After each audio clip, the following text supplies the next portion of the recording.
Okay, so my name is Christopher Mike. I did my story on Jupiter ascending. Okay, a little bit about the story.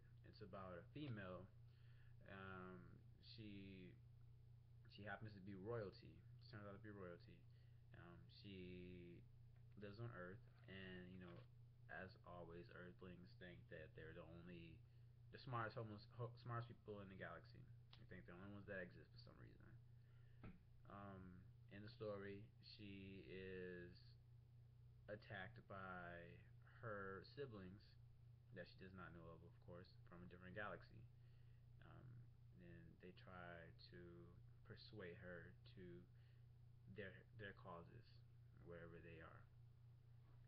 Um, but then she ends up finding out the reason for their causes, and she decides to go about her own way. And there's fights and valor and all this other great stuff that goes along with movies. But we're here to talk about how uh, how they show how meaningless basically humans are to them. Well, not meaningless, but how less important. Let's say that. Basically, we're like cattle. Anyways, I think the filmmakers did a great job with showing us how they view humans, how superhumans view regular humans.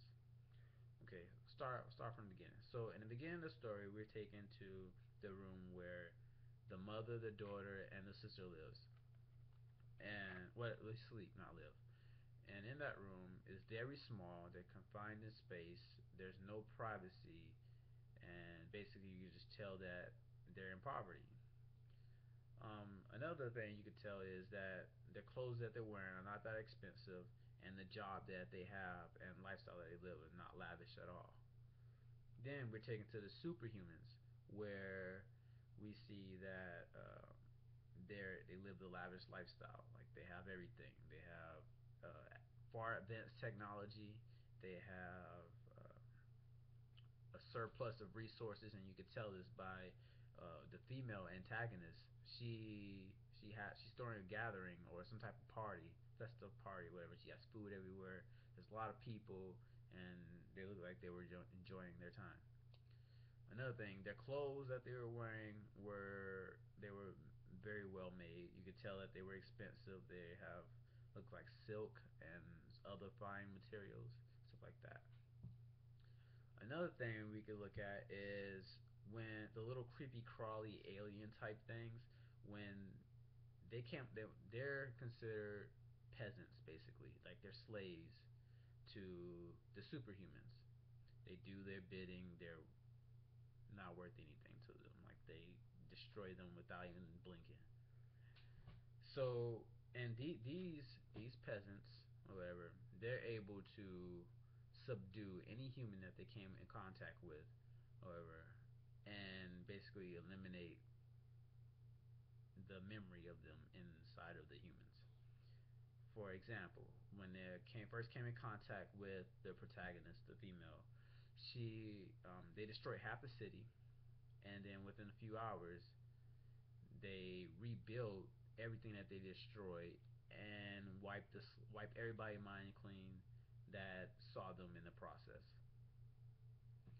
Another thing, for instance, we're taken to is when the sister of the protagonist, the antagonist, when she was trying to them, when she was trying to convince her sister to sell her share of land and stuff, basically, to her to join the cause, she mentions Earth as being a farm. So basically, they're looking at us like livestock. Where she says that we're there to basically serve them.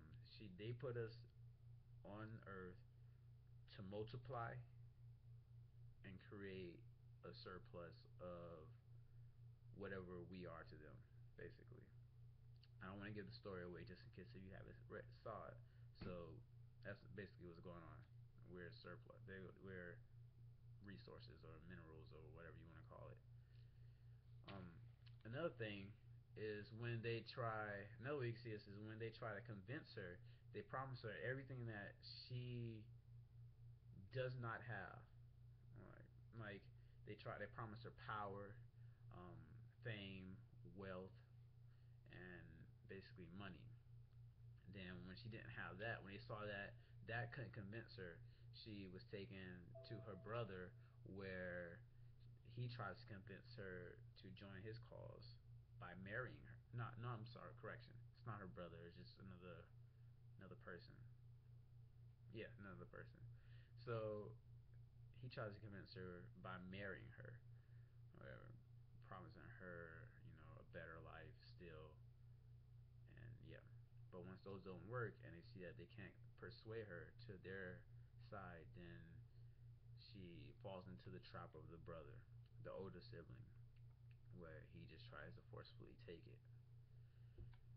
I'm not gonna give the ending away, but basically, they have no regard for human life. We're like, basically, gum on the bottom of your shoe, or a gnat that you swipe out of the sky. And yeah, pretty much it. We're worthless to them.